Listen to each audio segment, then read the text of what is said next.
the Roxy 78 performance is considered one of Bruce's best. And if you listen to Growing Up, there is a point in the song in which he's telling the story, which I've heard many times, but he tells the story there and says, my mother and father are in the audience, and my mother wanted me to be an author. My dad wanted to be a lawyer. And what they didn't understand is that I wanted it all. He says that. There's a moment of silence, and then you hear, and you got it. And that's me.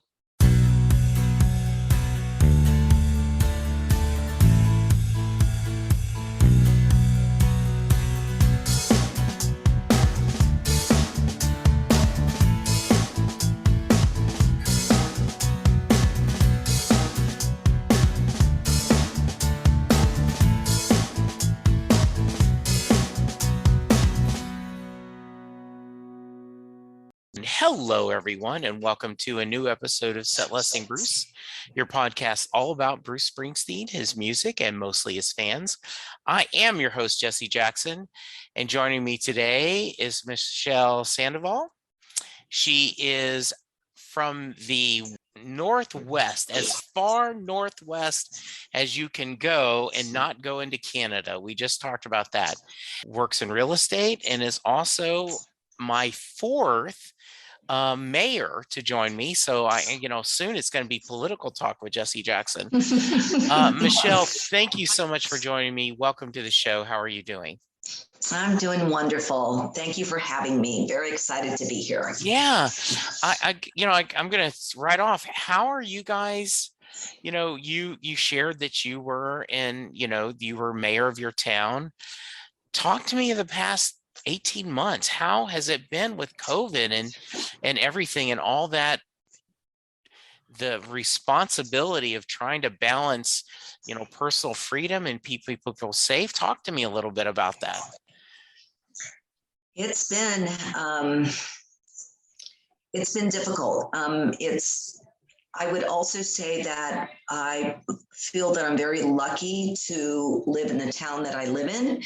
As well as to live in Washington State, where there's very clear direction about the need to be vaccinated. And our county was the first. And I would say, I'm sure it's controversial, but nevertheless, the first county to mandate proof of vaccination cards if you wanted to go into restaurants. And of course, the theater, our beautiful old vaudeville theater, the Rose Theater, the Rosebud, and the Starlight are three different theaters that we have here, movie theaters, and you have to show your vaccination card. So while the beginning of the pandemic was completely unnerving, and a lot of meetings for emergency management and trying to figure out space. We just didn't know what was going to happen to our small town. We're a town of 10,000 and a county of 30,000, and we're the only city with amenities like the hospital, etc. Port Townsend, that I'm mayor of, is the only city in this county. And so there was a lot of emergency management meetings and, plans for the worst. And luckily, we didn't have the worst.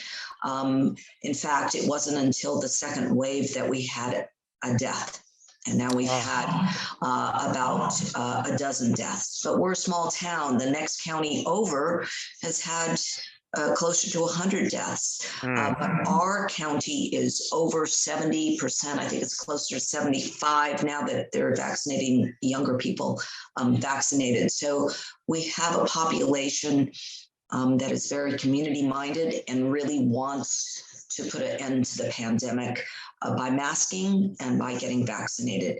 I believe that's fairly unusual for a very rural town like we are. But nevertheless, we are, we're very lucky that way. Well, I think that is great. I've shared this on the podcast a few, about 4 or 5 weeks ago, my wife and I went down to New Orleans for a little mini vacation, and we were so impressed. Every restaurant, every museum, every venue stopped us and said, "Show us your proof of vaccination." You had to show it. And it wasn't a matter of, this, Michelle, like, oh, just you send it to it and then immediately, I mean, they looked at it. They looked at the date. They wanted to. And my wife, because we're in Texas, and where our governor has no F's left on on vaccinations and mandates, and I'm very disappointed. So, my wife was complimenting, like, this makes me feel good. Like when we got in a taxi, the taxi would very carefully, can you put on your mask? Because you had taken it off because you're outside. Oh yeah, sure, sure. And more than one person said we cannot afford to be shut down again. Right. That this city will go bankrupt if we do not have tourists again. And so we cannot have a wave. And so we are taking this very seriously. So it's also very difficult to have full throated democracy during this time. And I think that that's what hurt us the most, is that we're a very community-minded city, and that we're a very passionate and opinionated city. yes. And when you need public process to make decisions as a council, as a mayor, we usually have a lot of people showing up to meetings about whatever we're going to decide on. And we're all on Zoom, and it makes it very difficult for all of that public process to go on. So it's been really frustrating. It's been difficult for the community as a whole, but it's also been exhausting for the city staff to try to put on all these Zoom meetings, and it's been a run for the last 2 years. Yeah. Well, I appreciate and I'm glad you guys are doing the best you can, and good for you.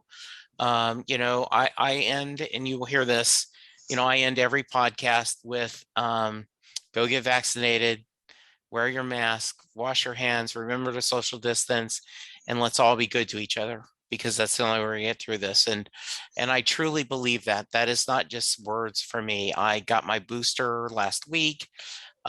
We are, my boss asked me, he says, what do you think about making it mandatory? And I said, I think you'd have problems with the team, but I personally, yes, get it vaccinated. We have, I forgot the amount of hours we lost, exactly hours of COVID over the summer, but it was enough to 7 full-time people. Yeah. And, our staff at the highest was like 80, 85 people on we do roadside assistance. So, that's almost 10% of your staff that you've lost due to COVID. Right. So yeah, it's crazy. I know a lot of people are tired of hearing about it. They just want to move on. But the reality is we're not out of this yet. And the only way we're going to do this is for people to be smart about it, to listen to science. And, it is very easy.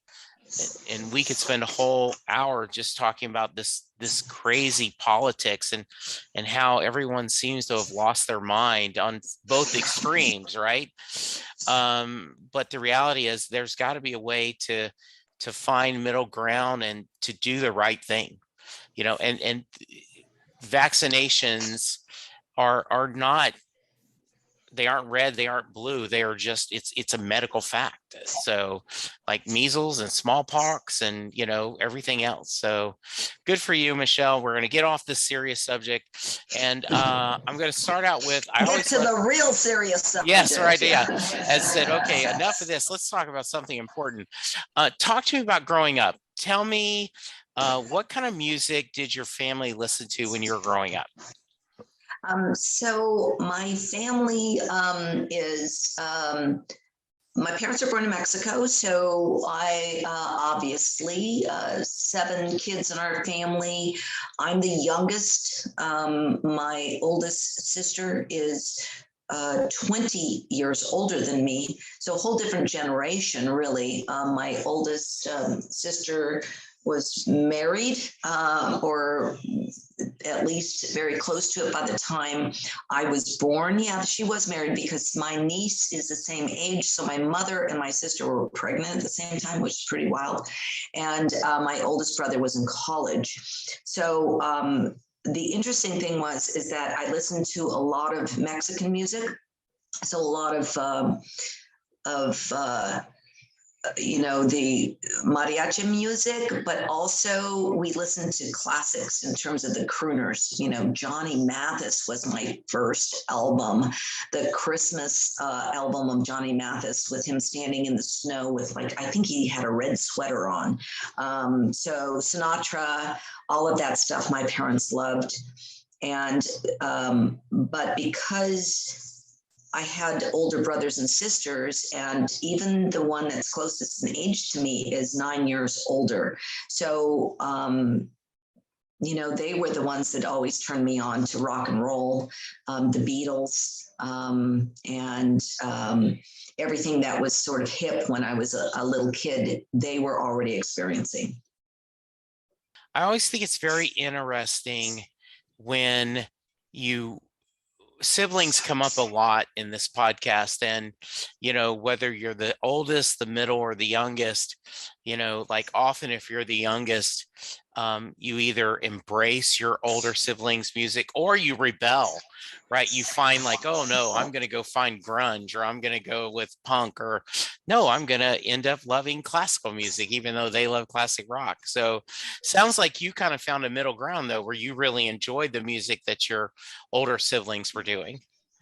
Yeah, I mean, I kind of love all music. I can see, just depending upon the mood, I will still listen to Mexican music. I Yeah. mean, I have an album that my oldest brother sent me for Christmas, like, 4 years ago. That is Edie Gourmet. I don't know if you remember Edie Gourmet. Sure. And it's just classic Mexican, Sabor a mi, and just great old Mexican classics that Linda Ronstadt actually took up many of them when she did her mariachi album. And yet, so I love that. I love classical music. I love Philip Glass, which is kind of bizarre classical music. I think there's a place for everything. I used to say that the only kind of music that I didn't like was country. Yeah. But even that is not true, because I have always been a fan of Rosanne Cash. Her mother, Johnny Cash's first wife, Right.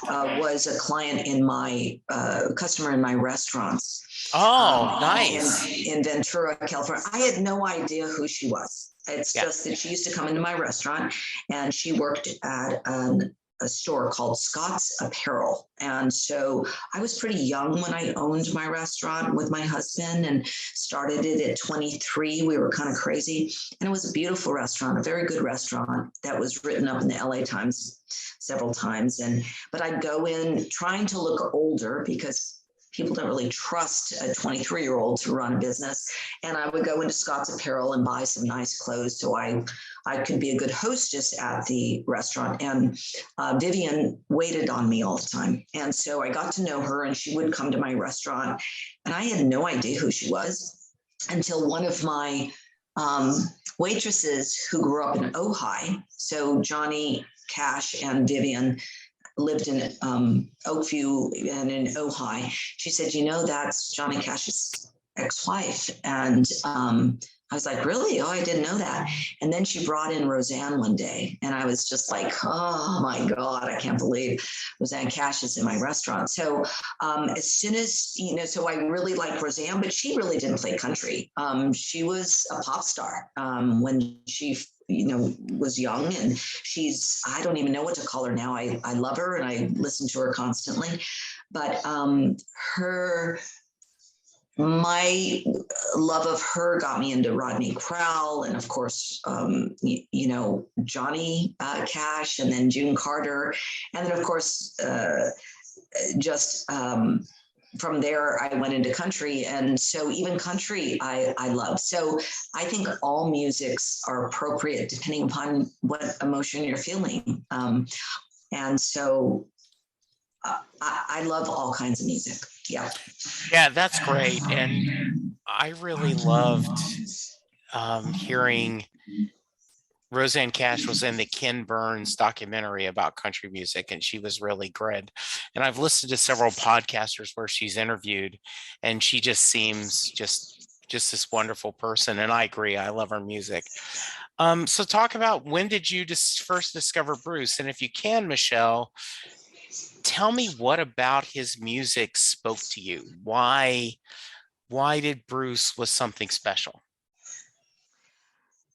So it was either when I was a junior or senior in high school. And in high school, well, actually, it was before high school. It was probably 7th or 8th grade. I started to become obsessed with Joni Mitchell. And so Joni was really my first obsession, though my first love of kind of rock and roll and blues and sort of a very different vibe was Leon Russell. And Leon Russell was my first concert ever that I went to when I was probably 13 at the fabulous Forum in LA, if people know the Forum. And but once I discovered Bob Dylan and saw him when I was very young, I started going to concerts at 13 and 14. And most of the time I was lying to my parents about where I was going. But nevertheless, fell in love with Dylan. My best friend across the street from me, and you need to know that I was very restricted in terms of what I could do, what I could say, how I could dress, because I was a good Catholic girl who went to Catholic school my whole life, Mexican Catholic to boot, so very, very conservative. But my best friend across the street was none of that. And so she was pretty wild.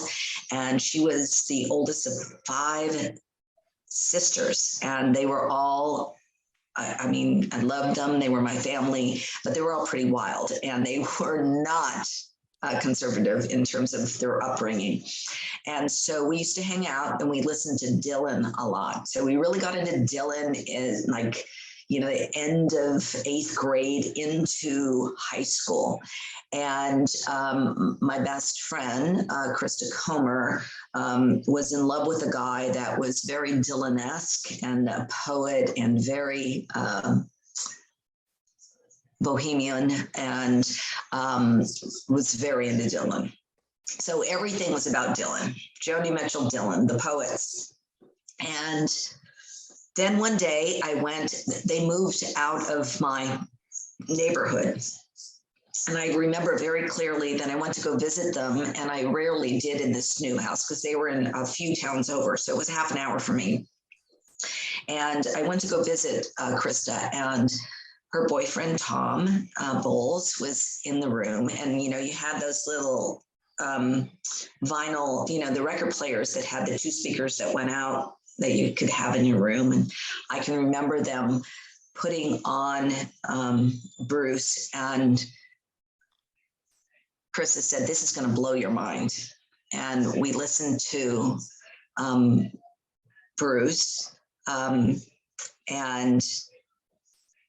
we were like all abuzz that he was definitely the new Dylan, and it was all very cool. And so we became kind of obsessed with him. I tried to go see him the first time when he was playing at, believe it or not, Santa Monica Civic, which was the favorite place to go because Santa Monica Civic was a very small auditorium. And it wasn't in LA. We lived in Oxnard, which was, an hour and a half from LA. So Santa Monica was that much closer. It was a small venue. And I had tickets to go see Bruce as an opener for Dr. John, and could not get out of the house because all of this was completely undercover. I could never go to concerts. This was not, something that I did. So it was always an adventure. And luckily my parents are dead now, and I can say I just lied to them. I'm going to spend the night with somebody. And so the first time that I saw Bruce was in 1975. And I was 16 or 17, and he played at UCSB, so University of Santa Barbara, Robinson's gym. And we got there early. I was with friends, waited out in line, got great seats. We're probably first row, second row. Very excited. And he came out, and the band came out, and they were so great. And what was so wild, and what I sort of miss about Bruce today, even though I love Bruce and see him every chance I can, is that the band was all dressed like in suits and hats, vests, three-piece suits. Clarence was in a full-on suit with a hat, and they all look like gangsters, actually.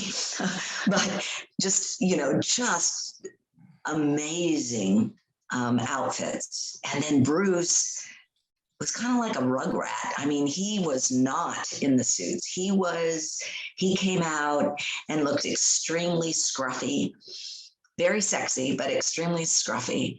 And the rest of the band looked, completely different. But they, Bruce was skinny and scruffy and young, and during Blinded by the Light, he jumped into the crowd, and he was like right in front of me. The whole audience gasped. People didn't do that. Rock and roll stars didn't go off the stage. He was walking amongst us, and it was just incredible. It was exhilarating.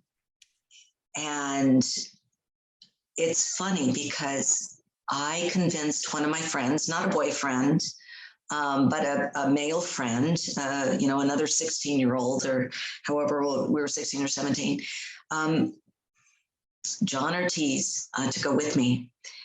And every once in a while, John will call me. I remember I was in visiting New York City, which I loved. I lived in New York City for a while. He called me one day, and I was in the hotel room just on a vacation. And he said, I said, hello. And he said, is this the woman that introduced me to Bruce Springsteen?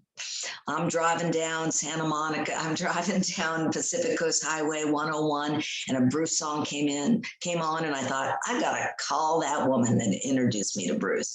So, we still just revel in that history, that we saw him such a long time ago, and that it was electrifying. And I left that concert, and I immediately went to one of my brothers, who I'm closest emotionally to. He's not closest in age to me, but knocked on his door at 1 o'clock in the morning or something, and felt like I was channeling John Lando. I just saw the future of rock and roll, and its name is Bruce Springsteen.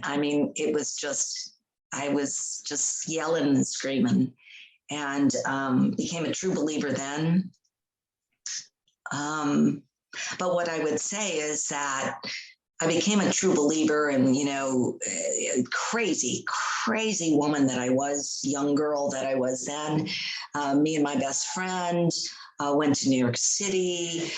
We did all of the haunts, went to the Bottom Line, then took a bus to Asbury Park and the Stone Pony. And, we did all of the haunts for Dylan and Bruce. Did all of that, and because we were just crazy. And when I got off the plane and I was by myself, these young women, or they weren't, I mean, I was 17, these women said, "You can't possibly be here by yourself. Who's picking you up from the airport?" I said, "Oh, I'm meeting my friend, and they took me to the hotel that my friend was staying at. And but it was like 5 o'clock in the morning. So I just walked around New York and they were like, "You're crazy. Don't do that. It's dangerous." It was the 70s. But, in my head, I was pumping out, "It's so hard to be the saint in the city." And, it was just all of the lyrics just always were with me. And so, that was the hook. That was when I first started with the Bruce obsession. And then in 78, I was out of my second year of college, came back home. I'd seen Bruce again in, I think it was Oakland. I went to school in Northern California. I saw him in Oakland. And this was the Darkness tour then, because it was the, must have been the Born to Run tour, just had been released when I saw him in 75. And so I saw him in Oakland and went home for the summer, and he played at the Forum one night and saw him with a friend. And then on the way home from the Forum, they announced that he would be playing at the Roxy, which was a small West Hollywood club, and that the tickets would go on sale the next day. And I was working as a waitress in the summer, and I played hooky and went to the Roxy and waited in line all day long, trying to get a ticket along with hundreds of other people. It's a small little club. And once again, at this point, I must have been 20. Yeah. And the tickets were bought by Columbia Records, and people were pissed because we had waited in line all day, and then there was no tickets.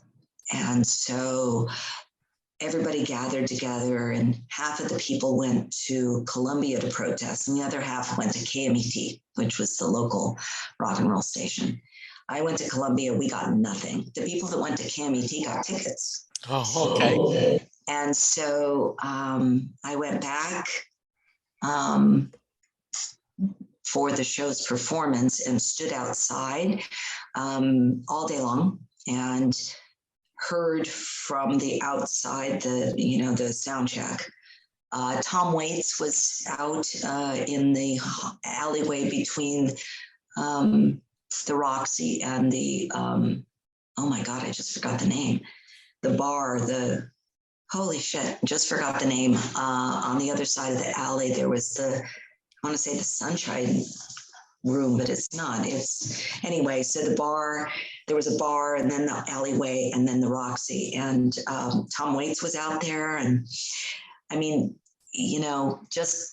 I hung out to listen to the music coming out of the sound check and hoping to see the band and hoping to get a ticket. Waited all day, talked to some people that knew Bruce from New Jersey, Sharon and Marty, and they had tickets. And I was beside myself, couldn't get in, couldn't get tickets, even though I'd waited all day. And so at a point, a gentleman comes up who works with the band and hands Marty and Sharon these tickets. And he looks at me and I'm like, "Do you have a ticket for me?" And he said no. And Marty and Sharon went in, gave me a hug, and I started crying. And this guy's like, "Oh my God, don't start crying." And, and he says, "Go watch a movie or something. You're in Hollywood, you can wait for your friends to get out." And I said, "I am standing in front of the Roxy. I'm not going to go see a movie. I got to see Bruce Springsteen." And the concert started. You saw all these stars getting in who had gotten tickets from Columbia. And it was packed, and I was sort of along the sidelines. And the gentleman who rescued me, who worked for the band, was, I believe his name was Mark.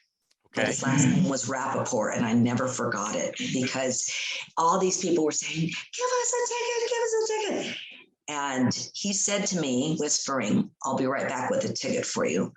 And so when he came towards me and everybody was yelling, and he said, come over here. And I thought, he says, like, back off, people. I don't have any tickets. I didn't go anywhere because I believed him. And then he said, not you, you come. And he gave me a ticket, said, Merry Christmas. And I got inside. And a couple of songs had played. And when I went in, it's a cabaret style setup with tables. Okay. And I couldn't believe it. There was a front row seat at a table. Said, is this seat taken? No, sat down. And then I remember a waitress came up to me and said, would you like something to drink? And I thought, holy shit, I'm in the front row at the Roxy and they're asking me if I want alcohol. And it was one of the best nights of my entire life.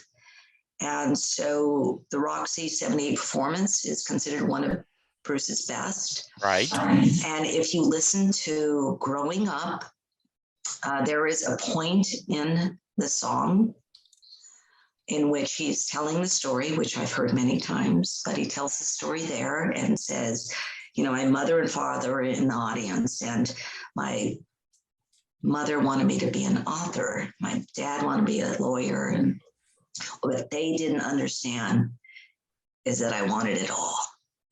He says that. There's a moment of silence, and then you hear, and you got it. And that's me. So on that record, first it was a bootleg tape that my brother taped that from KMET Broadcasting, not Roxy, but I heard my voice, and that's me. And it's funny because I read an article about 2 years ago, right before COVID, in which some guy said some, philosophy about Bruce. And then they said, and this person can shouts out, and you got it.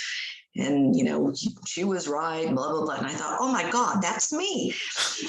And when my son, I have a son who just turned 30, when he was a young child, one day I played him. And I said, I'm going to play this album and you're going to hear your mom's voice. So in any case, on the bootleg tape, you hear my voice many times shouting out a request for 10th Avenue. And, but that's the one that lives on the 75 album and that live show. So Michelle, first off, great stories. I'm thinking I've had some wonderful stories on this podcast, but this is easy. This hits the top 10. I love that story so much. The other thing I was thinking of when your friend called, from the Pacific Coast Highway, right?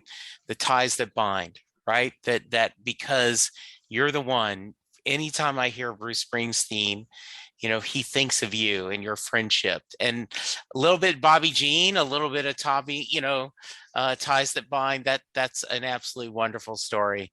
I just had a guy, I've had a couple of people on the podcast that, I always preface this question with the amount of times you've seen Bruce is not a fair barometer of how big of a fan you are. I think it depends on your age, economic situation, where you live, just there's a lot of things to go into it. And someone said, and also, Jesse, I think it's important, the experience is sometimes more important than the amount, right? The idea of what you've seen. So you've absolutely got a great experience with a great story behind it. But Michelle, do you count the times you've seen them? I have not counted. I saw, well, just in that tour, Yeah. The best part was that my friends Marty and Sharon called me the day after that whole experience at the Roxy and said, we're going to San Diego Arena tomorrow night. And so I said, okay. So I saw him in Oakland, then I saw him at the Forum, then I saw him at the Roxy, and then I went down to the San Diego arena and drove like a bat out of hell after working all day as a waitress and went down Yeah. there, and he had tickets for me, and not only tickets, but a backstage pass. So I'll stop there for 1 second and just say, so that was what, 4 times on that tour when he really became big, and he would play 5 nights at the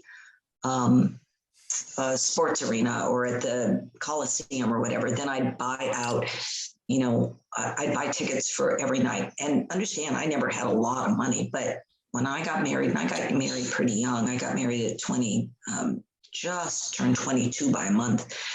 And I've been married for 40 years.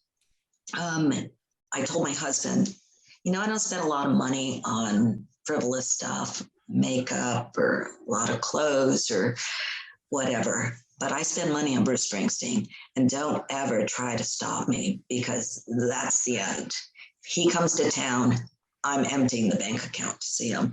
And so, at first, particularly like in the, I would say the early 80s, when I first got together with my husband, when we first married, I would buy one night for us, and then I would buy 2 tickets to every performance afterwards. So he'd play 5 nights, and then I just go with a variety of friends.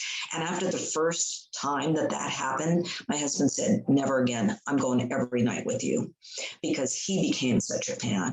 But I never really counted. But when I was in a really metropolitan area, I would go to every show for, every tour. And then I moved out here in the boonies to Port Townsend, Washington, and he plays Portland one night, he plays Seattle one night. So I see him in Portland, I see him in Seattle, I see him in Vancouver, Canada. But, he doesn't play the runs that he has. But I've gone to New York City to see him. I saw him for the,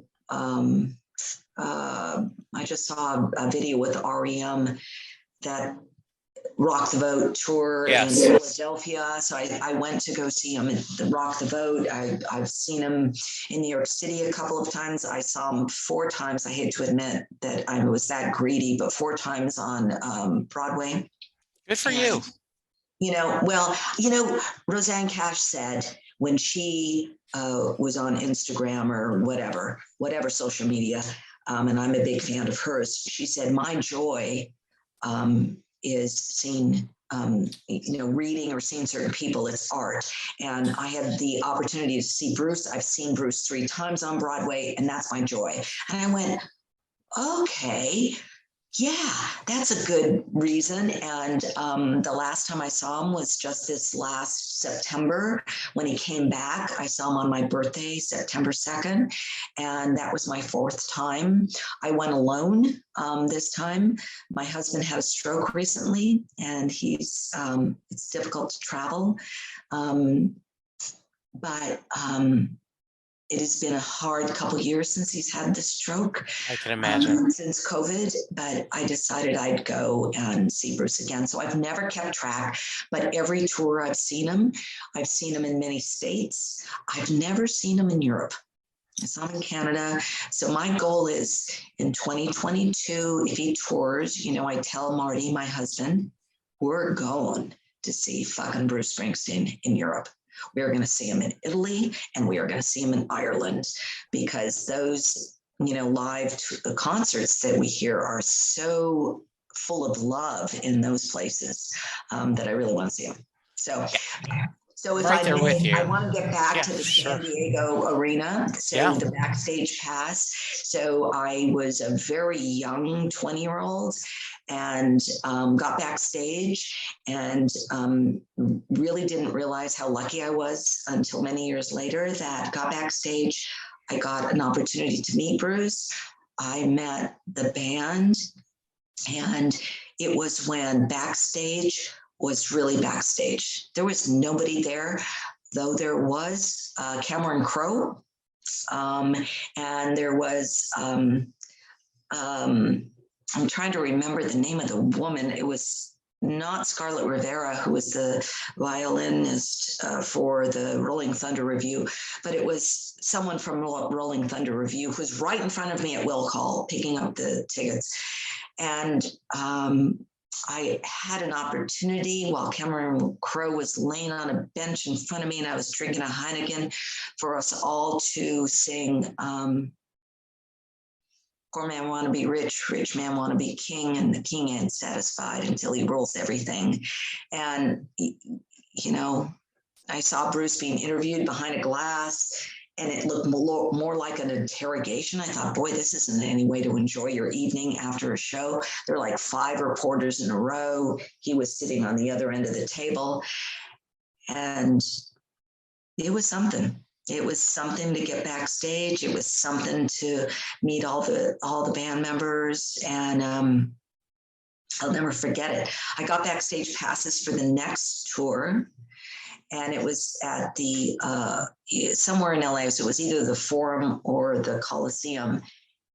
And there must have been, I don't know, 5,000 people backstage or 2,000 people. It wasn't backstage. It was just a lot of people got tickets and there was a big spread with, you know, booze and food. And a friend gave me backstage and I walked in, I said, no, we're leaving. This isn't it. You know, after I had a backstage pass with just the band and like 5 other people, I didn't want that other thing. I wasn't there for the food and the drinks. So that was the best thing that I've ever experienced in terms of Bruce. That was a long time ago. I love that story, Michelle. That's so great. By the way, if you want to, and I realize you are a very busy public servant, but there is a website called My Boss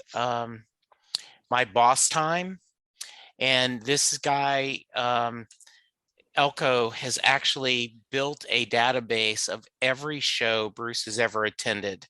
And if you set up a free account, and it's My Boss Time. Okay, I'm writing it down. Yeah, you can go to and like, oh, I did this show, because it lists every tour.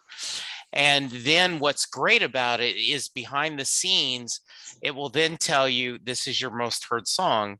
These are songs that were premieres for you. These are rarities. Like he happened to play The Wall from High Hopes at one of the shows I went to. And like, according to Bruce, you know, this My Boss Time, he's only played it less than a dozen times. Yeah. So there was an app that was called Bruce Fanatic. Right. I've never deleted it, even though it doesn't exist anymore. It was the best because it had like this rolling thing that you could say, you know, 1975 Santa Monica Civic, and it would say where, you know, what date it was and the set list. And it was so great. And then it never disappeared. This is similar. You'll enjoy that. Okay. Did you make any of the book signings? I did not. Oh, and no. Interestingly enough, you know, my son's girlfriend, so this is in Seattle. I was never around at that time. And her roommate was one of the coordinators in Seattle for the book signing. And I was going to be out of town or whatever. And I was like, it was killing me, you know? So, you know, it's one of those things. I mean, when Marty and I went to Europe for our honeymoon, we rented a car. And at that time, you actually had to buy them and then you sold them back. And it was a little Citroen, the cheapest one. And I brought a Bruce Springsteen, honk if you love Bruce Springsteen sticker, a bumper sticker for the back. And so that was in 1981. And my husband had to remind me as I was driving and flipping people off who were honking at me, you have a bumper sticker that tells people to honk. What are you doing? I was like, oh yeah, that's right. Sorry, you know, but we were going so slow because we were in this little Deux Chevaux, it's called. I feel like, you know, we were there before anybody else. And it's a terrible thing to say that because as a person that lives in a town in which how long have you lived here is a common question. It's kind of like, how long have you loved Bruce Springsteen? When was your first tour? But it's been a pretty exciting trajectory. And Bruce has changed my life in so many ways because I believed in him when he was that scruffy little rugrat and his at UCSB. And I just knew that he was going to be the biggest star in the world. I just knew it. And I remember one day when I owned a restaurant in Ventura, California, and I went to the store right before a Friday night, and I was all dressed up to be the hostess, and I had to go to the store for something. And I got back in the car and turned on the radio, and there was a Bruce song on, and the radio announcer said, "Bruce Springsteen, the #1 rock and roll star in the world today." Kind of just very simple said that. And I remember I was in the car and I said, "I knew you could do it, Bruce. I always knew you could do it, Bruce. If only somebody believed in me like I believe in you." Wow. And I thought to myself, what a stupid statement, Michelle. Believe in yourself. And it was that reckoning, it was that realization that I thought, holy shit, what do? We really, we admire and we hero worship all of these people, and we need to put it into ourselves. And that day really changed at least the way that I thought about myself, that I love Bruce, but I also need to believe in myself. And it was just sort of this realization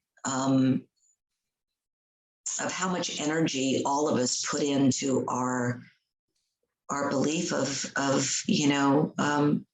very worthy characters. I mean, I love Bruce because not only is his music wonderful and his lyrics moving, but I'm glad that he stands on the right side of history so many times.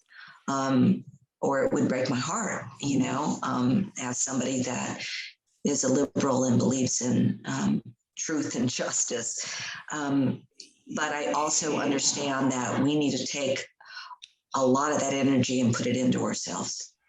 A couple things about that makes me think is, one, we do a little bit of echo there. Okay. We are often not, we are not as forgiving to ourselves as we are of other people. We will be so hard on ourselves, but we would never try to hold someone else to that standard we're trying to hold to ourselves. And I'm not saying we shouldn't hold ourselves to a high standard, but it's okay sometimes. Yeah, we messed up. We screwed up. We were doing our best. Goes back to the, I did as well. I'm going to mess it up, right? But I did as well as I could. And when I knew better, I did better. And I just agree with that. The other thing I really, really love that idea is we do have a sense of, he does feel like he's ours. And, I talk about this all the time when people go, "Why are you a big Bruce Springsteen fan, Jesse? Why do you do a Springsteen podcast?" And I go, "Well, it's a cliche, but his music has been the soundtrack of my adult life, and he's been a good companion on this part of the ride," to quote Land of Hope and Dreams. And I love that. I also tend to be very liberal and very left-leaning. I do think it's sad, and I don't remember who said this, but someone posted after the Super Bowl ad that if anything can tell you how divided our country is and how far away from the middle, is how the far right and the far left both crucified Bruce for his commercial, when all he was trying to say is, can we just try to find middle ground. I have a really good friend who's a conservative. I always like to say he's one of the good conservatives, like he believes in a smaller government. He believes in a lot of personal freedom. He is, and he says what bothers him is you want everyone to have health insurance. I want everyone to have a health insurance. And he doesn't mean him and I specifically, in groups. We both want people to have health insurance. We just disagree how to get there. Why can't we find something that we're both happy with? They want a safe border. They want a safe border. Can't we find a common ground to figure out how to do this? And I'm especially frustrated, and I promise listeners we'll get off politics, but living in Texas, my congressman was just one of the 4 that former President Trump just praised. And and as we're recording this, the Congress and Senate just voted to raise the debt ceiling. And you look at every frickin' conservative going, once again, Democrats raising the roof to pay for all their spending. And I go, you lying SOBs. This is spending from the past 3 or 4 administrations. This has nothing to do. This is why do you not want our government to meet the obligations that we have? And most people don't pay attention, so they don't even know what it means. Right. They don't know it's past bills. Yeah. They just know that it's something to do with finance, and so they're against it. And they get, as we said, they get tired head. That's one of my sports stations I listen to. They say you get tired head, right? Yes, I just don't care anymore, right. And it's very disappointing. I personally, I agree with you. I don't know if I will get to Europe, but I would love to do that. I'd love that experience. And luckily, I've had a few people that have guested on the podcast, like Jesse. You get here, everything else is on us, right? Like you and Linda come and do. So that's wonderful. Talk to me. Are there favorite albums or songs that have meant something to you and your husband, which, by the way, I love that you converted him and now then you guys are in this together. And I'm sending, absolutely positive vibes for him and his health. I just, wishing you both the best.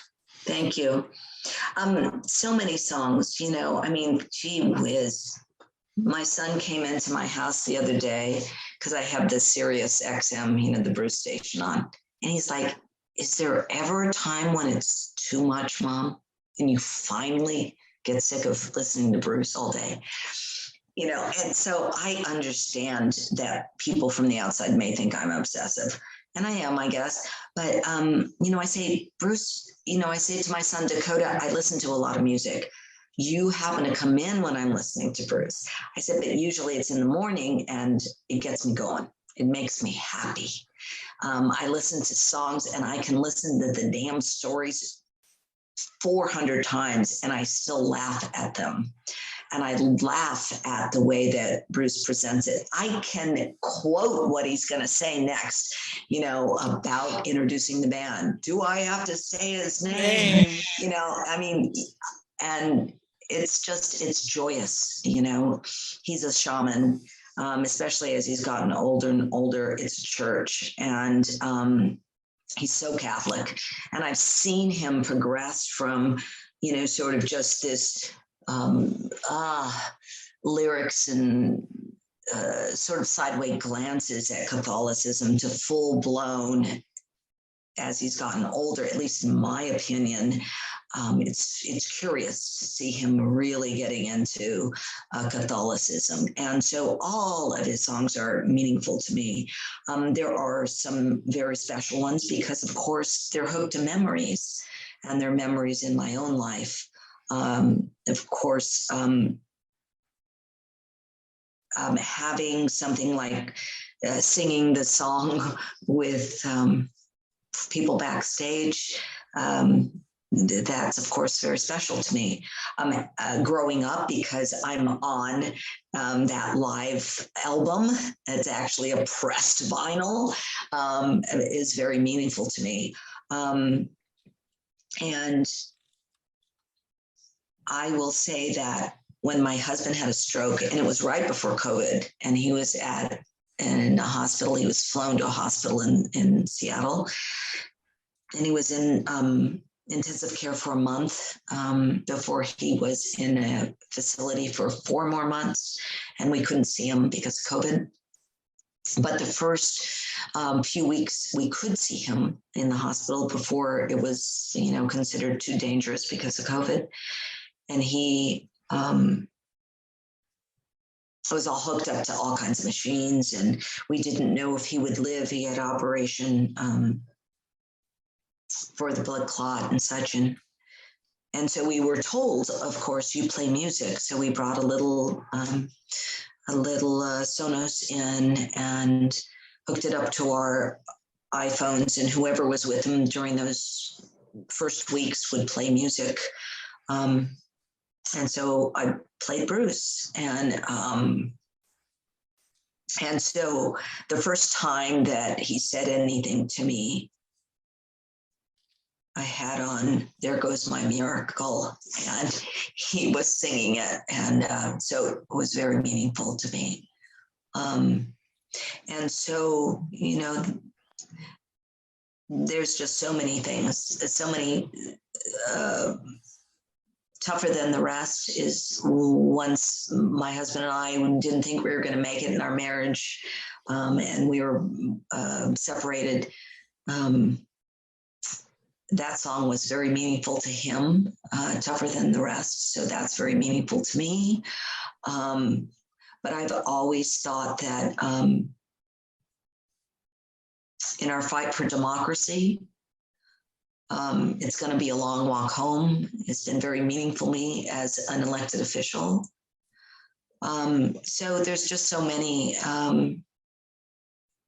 I've told my son what I want played at my funeral. And,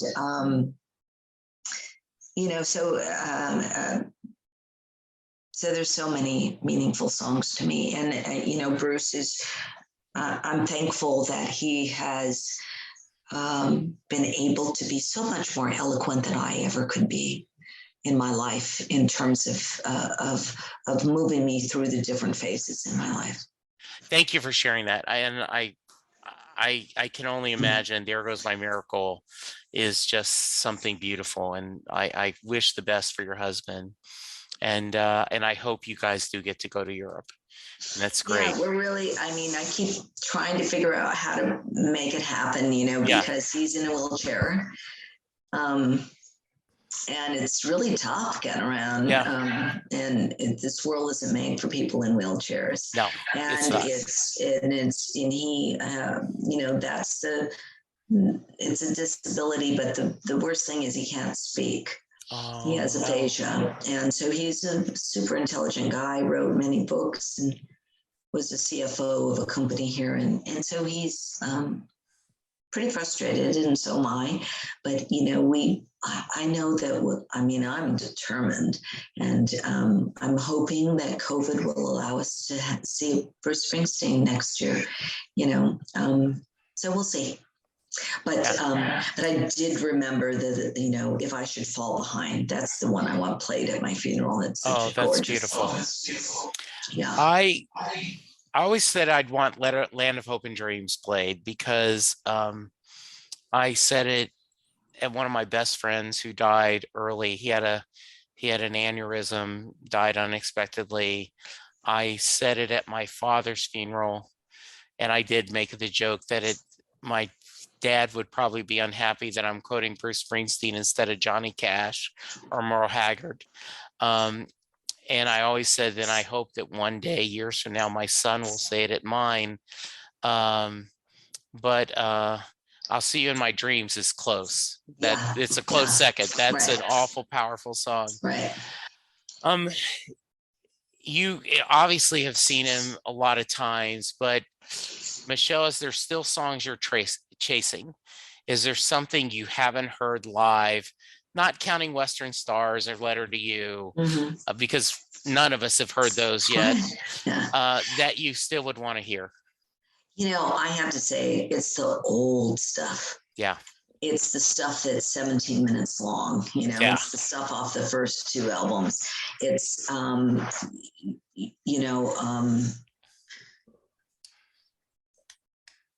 I guess I'm old enough. I have to look at the names, but Right. it's either, just today I heard Backstreets, and how many times. I remember there's an article that said how many times that he actually says Backstreets in the song. And Yeah. I thought, what amazing thing that he could say it so many times, and it's such a great song, and that's all he says. And then I remember another critic saying Bruce has more power and has more capacity for feeling and expression in his uhs and uhs than anybody else, and so. But the early songs, those really long songs like Backstreet or Incident on 57th Street, or all of those that we rarely get to hear because they are so long, and they usually have a lot of horns, and they're just a whole different experience. I would love to hear those again, frankly. And I love some pretty obscure songs that, I think on one of the Sirius channels, which, by the way, here's my big bitch about that. There are no women that do anything about Bruce. I mean, all due respect, Jesse, there's you doing the podcast, every Twitter handle, all of Sirius XM, it's all men. Like, I think that there's some women fans. Where are they that are doing any of the coverage, So luckily, about half my guests are female. So that's something. And you have a full-time job. You have multiple full-time jobs, but I will tell you right now, Michelle, anytime you want to interview someone, I will put it up. I will edit it. You can be the guest host of Set Listing Bruce anytime. It's a curiosity. No, it's a curiosity. If you listen to the Bruce channel, yeah. It's all men, and it's like I gotta wonder. There are some Bruce chicks out there too. Oh, absolutely. Yeah, and so, but the songs. Getting back to your question, Jesse, I want to hear the kind of obscure ones like Fire, and well, Fever you never hear anymore, but Fire, Going Down. I like the Downbound Train, Going Down. I mean, they're not popular songs, but I really love them. And my favorite song, I think that instantly made me have tears, was back in the 80s, and it was during the run at the Coliseum. He would close the show. That was when Julian Phillips was on the scene, and she would come out with I Can't Help Falling in Love, the Elvis song. Yes. And oh my God, that was something to hear him sing that. So, I don't know that it would be appropriate in his life to sing that anymore, given that he sang it for a whole different love. But that was really incredible. So, those are the songs that I'd like. I'll take anything. Sure, absolutely. Yeah. Well, I do stand by anytime you want to interview someone. And you let me know, and I will set it up, and we'll have you take lead. I would absolutely love that. I agree. There should be more female voices, and that's why I'm always thrilled when I get a youngster, someone young. Two of my favorite guests are they're both like 19. And they are just passionate about Bruce. In fact, both of them, I had them on back to back. Seeing Bruce this past summer on Broadway was both of their first shows. Wow. They had never seen Bruce perform, and they had the chance, and they just had loved his music, and they had never seen him. Yeah. And so they It's so both, fun turning somebody on to Bruce too. yes, Yeah. absolutely. Yeah. So both Laura and Rachel are both like under 22, and they're and it's just wonderful hearing them and their joy. Um, so I have to, first off, you're welcome anytime. You got the itch to talk more Bruce, tell the story. You just shoot me an email. Hey, Jesse, book me off some more time. Before I let you go, though, I got to ask you a Mary question. So, by the way, um, nope, it's long gone. I'll have to edit that out. There was something you told me and I wanted to tell, but I can't think of it now. Anyway, if you are a friend of Michelle's and you're listening to this, first off, thank you so much for checking out. She has made you proud. You should be very happy with how great she's been on the podcast, and I hope you check it out other episodes. But I end every episode with a Mary question. Jay Armstrong, who is a retired English teacher, he's from the Philadelphia area. He just put out a book about parenthood and his illness, bedtime stories for adults, by Jay Armstrong. But he would, in his honors English class, he would spend 2 days breaking apart Thunder Road, and they would treat it like a poem. They would treat it as a what were the themes Bruce was exploring. They'd compare it to Robert Frost, The Road Not Taken. And at the end of the 2 days, Jay would ask the question, does Mary get in the car? So Michelle, that is your question. Does Mary get in the car at the end of Thunder Road? Of course she does. Okay. Of course she does. Who would turn that gentleman down? And yeah, I mean, that's the dream. That's the fantasy. And that's the hope, is to climb into the car. Wonderful. Yeah. By the way, I just remember what I wanted to tell you. You were talking about how many times he says Backstreet.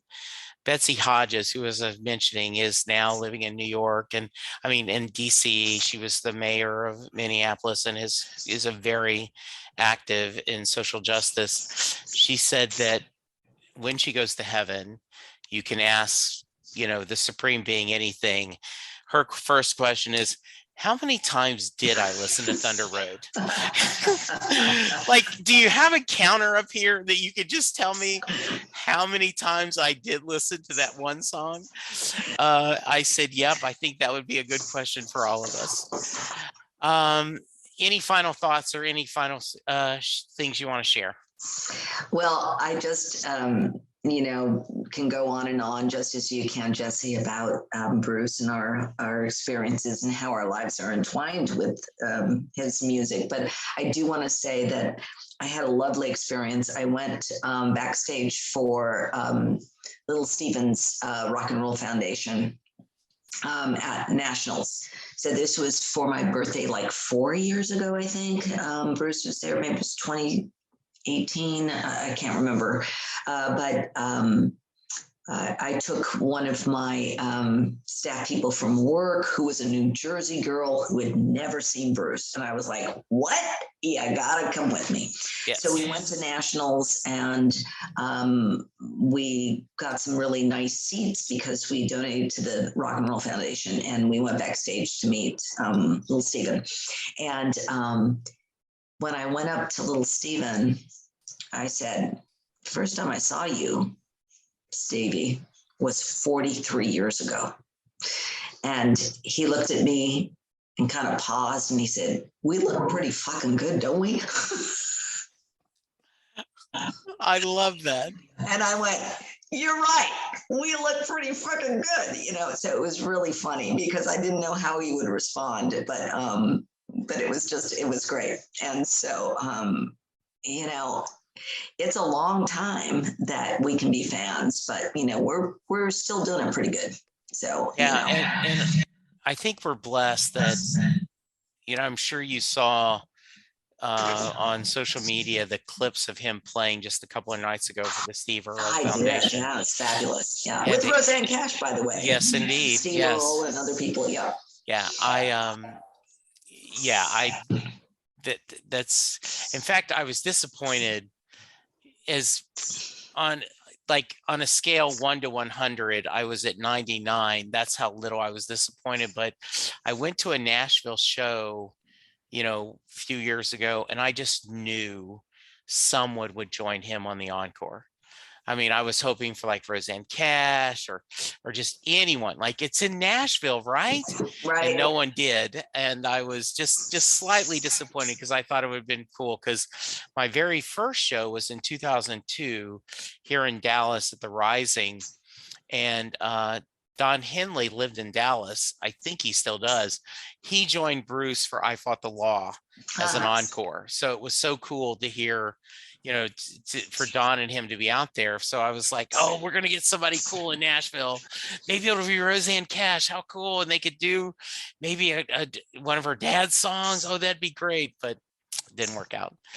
Thank you, Michelle. This was You're so welcome. wonderful. Yeah. I had a blast.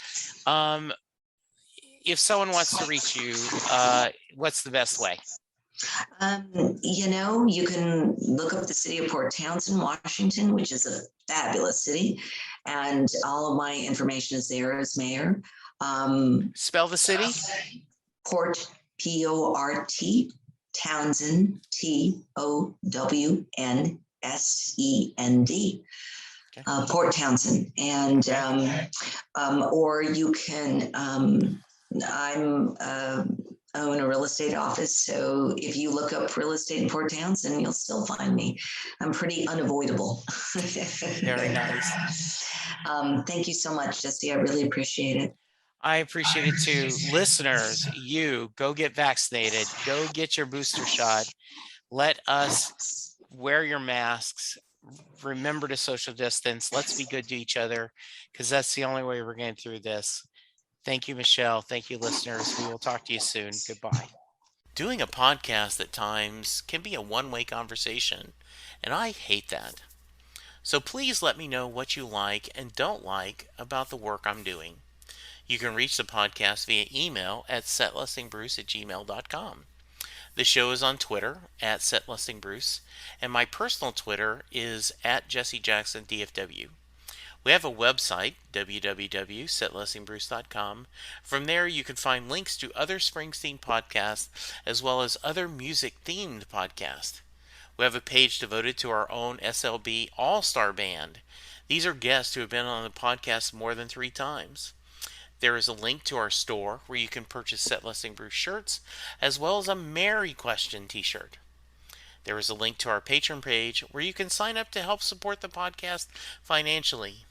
We have different levels and different rewards based on your support. If you don't have any extra cash, and right now, who does, you can support the podcast by subscribing via your favorite podcast player and leaving us a review. The more reviews we have, the easier it is for people to find us. And please tell a friend about the podcast, especially if they love Bruce or music, because it will make a difference.